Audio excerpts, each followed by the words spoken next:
Hey guys, what's going on? Inception here and welcome to another video. Today we're going to be looking at the 4-4-1-1 variation of a formation. There's two different variations of it. There is the 4-4-1-1 that has, I believe it is the center mid, or it's the cam and the striker, and then the other one is the center forward and striker. I'm actually going to check that right now just to make sure of it. But what you guys are going to be seeing in the background is basically going to be draft gameplay of me trying out the formation and trying out different things with the formation, because as you guys know, with draft you're basically forced to use it. So it's a center forward, it's center forward striker, and then cam striker. I prefer it to be center forward striker personally, but cam striker would be pretty nice too.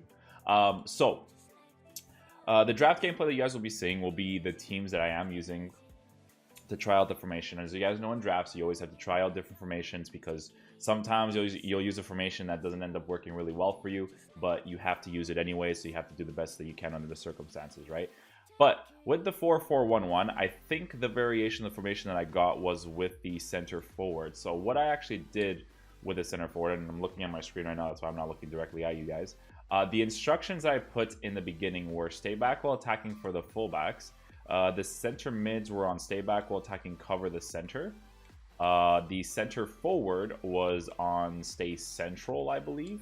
And then the left mid, right mid were on balance, and the striker was on balance as well. But that depends. That's not like my basic formation. I always change it, right? It's just the generic way that I set up the team, right? With the stay back while attacking. You guys will see in this video that I have different variations of how I set up the team. You want to have the ultra defensive variation, and forgive me if I don't say it properly to what it actually is, but what I usually do is I stay back while attacking for the fullbacks, stay back while attacking, cover the center, and sometimes stay on the edge of the box for the center mids. The right mids and the left mids, this is for ultra defensive. They come back on defense. The center forward, same exact thing, come back on defense. Striker, I always keep them up there most of the times, but in my team that I'm using right now, I do have them to come back on defense. For my defensive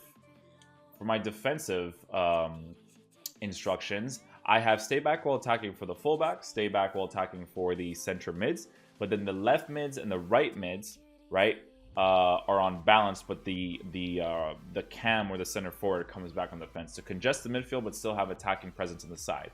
Balanced, I will have, like I said before, stay back while attacking for the fullbacks, stay bach while attacking for the center mids, and then everything else is on balance. I would sometimes put stay central for the center forward, because I do want him to be in the middle at all times, most of the times. But sometimes having them move freely is pretty nice too.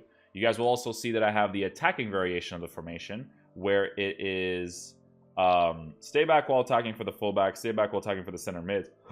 Excuse me. But for the left mid and the right mid, I tell them to get in behind. The reason why you want to tell your left mids and right mids to get in behind in FIFA nowadays is because your fullbacks or the opposition's fullbacks will push out a position and push forward, right? That's how they defend. Like defensive AI does that themselves, right? Where your fullbacks push out. That's why you need to have really good fullbacks nowadays, like Alexander and stuff. They hold their position better, right?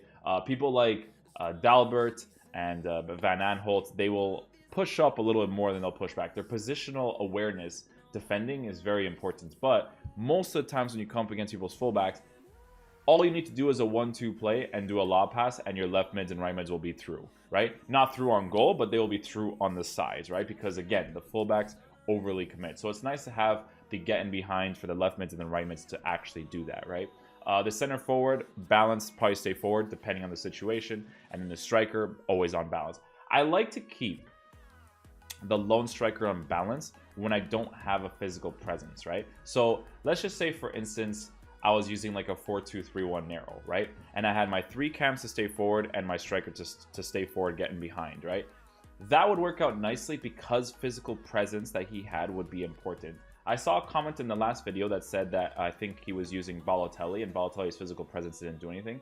Balotelli's physical presence 100% does something, okay? So it's a certain play style, right? So the important thing is, for instance, if someone is using constant pressure against you, although it itself is an overpowered mechanic because they cover every single person on the field, it's just nice to cross the ball forward to those 3 cams or that 1 striker, but they have to have the physical and the height to be able to head the ball off to people on the sides or back to the CDMs, and that's a very important aspect, right? I use Mbappe in my team. When I'm using a 4-2-3-1, when someone's using constant pressure against me, that is a part of my gameplay that I'm missing. Same thing with Ben Yedder being on the right side. The left side is Quincy Promes. Like, those types of things are very noticeable. So that's why, right, with the 4-4-1-1 formation, I like telling my left mids and right mids to get in behind, but I try my best to have a physical presence on those sides, right? And then the ultra attacking variation of the formation is that my fullbacks are unbalanced. I don't actually tell them to overlap. Balanced seems to be a good balance by itself. I don't like to tell them to overlap because I'm not a fan of linear gameplay. I like the players deciding what they should do in certain situations, and then me deciding what I want them to do all the time, right? So there is a linear playstyle, and then there's like an open playstyle. The open playstyle is that when you tell your players to stay on balance, they will play more to their stats and their characteristics in terms of work rates, right? So that's a very big thing. But the way that the draft went for me was odd. So the things that you notice with this formation, the things that will be poor, and you will notice 100%, is that the 2 center mids in this formation is the most important part. And that's just like in any formation, really. The midfielders are far more important than your attacking players or your defensive players, right? Defensive players are obviously very important, but your midfield is the one that kind of dictates how the game is going to go, right? So that's why I always tell people that when you're upgrading your team, you always want to try your best to get CDMs, center mids that are physical, have good defending, have good physical I keep saying these exact same things because it's so important in this year's game. Like, the height and the physical is massive. That's why Talisca, right, is a decent player. I don't think Talisca really has like the strength stat or any high physical stats in general, but he's 6'4" while having a decent. He has a skinny physical stature, but it's a decent physical stature because of his height. It's the same thing with Aubameyang. I don't know if Aubameyang is actually strong himself, but his height is what makes a difference with that card. Like, I can actually win the ball in the air. When someone does a goal kick, right, having your cam to be tall, that's why I think Ruud Gullit would be a god tier cam. Having the cam to be tall is nice, to be able to win the ball in the air. Even if they don't have jumping stats, their height is already going to help them in that physical battle in the air, right? So it's just really important things, because when someone does a goal kick, most of the times the people you're battling up against are the CDMs. And the CDMs in this game, it's very hard to come by cheap alternatives to CDMs that are tall and physical and stuff, right? Like, the only people that you could think of is like Ndidi, but Ndidi is really questionable. Ndidi's defensive stats, they're terrible. Not the actual stats themselves, but the player doesn't intercept or tackle that well, right? So very big things to notice when you're using. But like I said, the center mids in this formation is very important. So if you can, try to get good medium high players, because here's the thing, right? Medium attacking work rates doesn't mean that they never attack, right? They still attack, but the thing is that it causes more of a balance when you tell them to stay back while attacking, right? With that medium work rate on the attack. There's a very good balance there, right? Your tactics obviously go hand in hand with your instructions as well. So if you tell your players to get into the box on the cross, they will make those overcommitting runs. Or if your attacking style is on long balls, again, more players will basically push forward, right? So you have to be very careful with those types of things. But I think medium high would be very good. I think high work rates would be good, but defensively it'd be very questionable, right? You'll be prone to counterattacks even if you have very like low get into the box tactic. Or yeah, I think it's the get into the box tactic. I'm gonna check that just to make sure. Players in the box tactic, right? Even if you have low players in the box tactic, that will go hand in hand with your offensive style of long ball, fast build up, right? So everything goes hand in hand with each other. You just have to be very careful and find out what works out best for you. But high would be weird defensively, because high attacking work rates means they push up a lot. So if someone gets the ball back, you're prone to an easy counterattack, right? I think if you use high medium, you got to have someone like Pogba if you're going to be using a high medium. That's just a given. Like, you have to have someone like Paul Pogba if you're going to have a high medium. I know that Paul Pogba is a high low, but I'm saying that his characteristic, his physical, his height, weak foot, skill moves, good on the ball, can reach for the ball, right? Is just the ideal player to have in that situation, right? I think in this, I can't remember who I was using in this draft in particular, but I think the 2 center midfielders were okay. I think in this draft, actually, I switched on Trippier as a center mid because one of my center mids wasn't very good. I think this might have been the draft where I was using Santi Cazorla, and Santi Cazorla is just not an ideal center mid. No pace, no physical, no defending. That's a scratch right off the bat, right? So, you know, if a player has like at least 72 defending, 72 physical, very least, it's still low, right? But very least, and then they have like 72 pace, usable card, right? In the center mid area. But if you don't have those things, you're more just using those players for fun than you're using them for meta, right? Left mids and right mids. I think for me personally, the work rates really depend on playstyle. I think every work rate depends on playstyle, right? So most of the times when you get left mids and right mids, they're going to be high medium. That's just like a given, right? But if you can find a midfielder that has high work rates on balanced instructions with like very balanced tactics, very nice. I love Heung-min Son in FIFA. I really do. I think he's a fantastic card. The only problem with Heung-min Son's card though is that because he has a finesse shot trait. Finesse shot trait's a very big deal, right? The problem with his card though is that it's the links, right? Because you have to get Premier League links with him, which isn't bad, right? Premier League's okay, but Premier League's expensive for what you're essentially getting. Like if you want to get CDMs from the Premier League, you're not going to get good ones for cheap, right? Even Fernandinho is 30 something K, and you can get someone from the Serie A that's way cheaper than Fernandinho that offers you the same thing. Is Conte incredible? Yes. Is he worth 400K? Absolutely not. I think Conte is worth like 100K, right?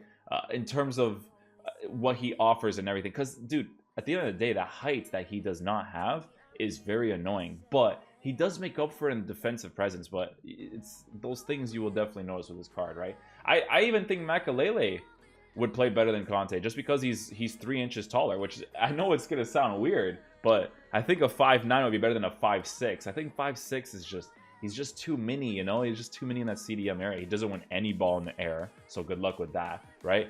But CDMs, man, if you get someone like Patrick Vieira, that card is just going to be so god tier to have in your team. 100%. That card will be the most ideal card that you'll probably possibly be able to get, right?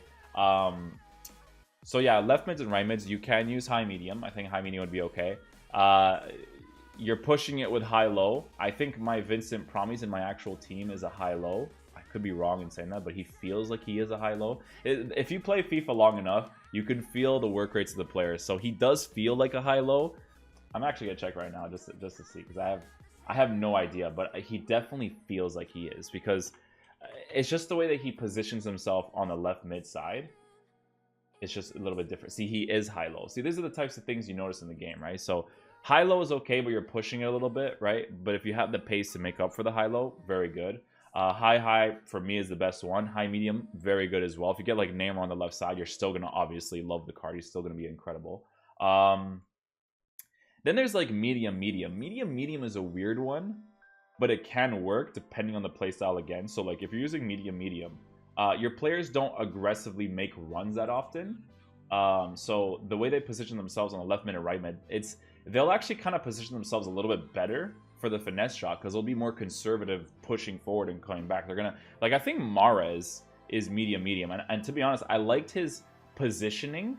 I just didn't like that he never made a run on the right side unless you tell him to get in behind. So maybe to balance out the work rate that he has, telling him to get in behind might be the most ideal situation for you, right?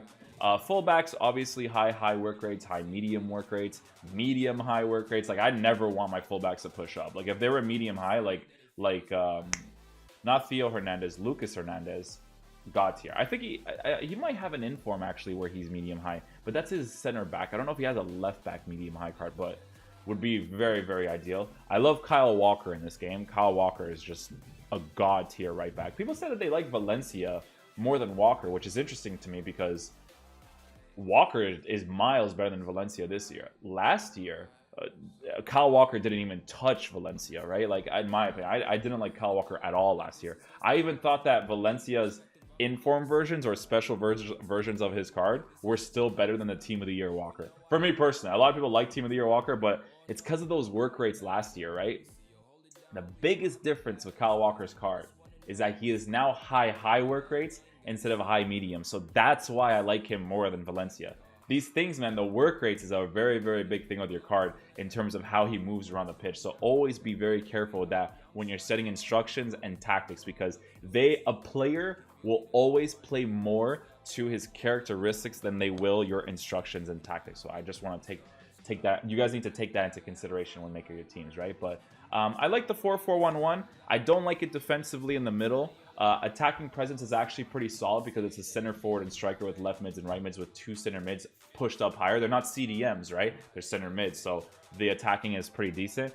But all in all, it's not an ideal formation for me to use in general. I don't really see any use for it unless you tell like your left mids and right mids to get in behind and cut inside to go for those finesse shots. But it's just not an ideal formation for me to use, but it is a good formation because, as you guys can see, there's like 3 or 4 top 100 players that I know that did really well with that formation. So every formation works. You just got to find out what works best for you, right? But that is going to conclude the video for today, guys. I hope you guys did enjoy it. If you guys want to see more videos like this with draft gameplay and me trying out different formations, be sure to let me know in the comment section down below. I can make a 4-3-2-1 for the next video if you guys want to see that. So I hope you guys enjoyed the video today. I'll see you guys later. Peace.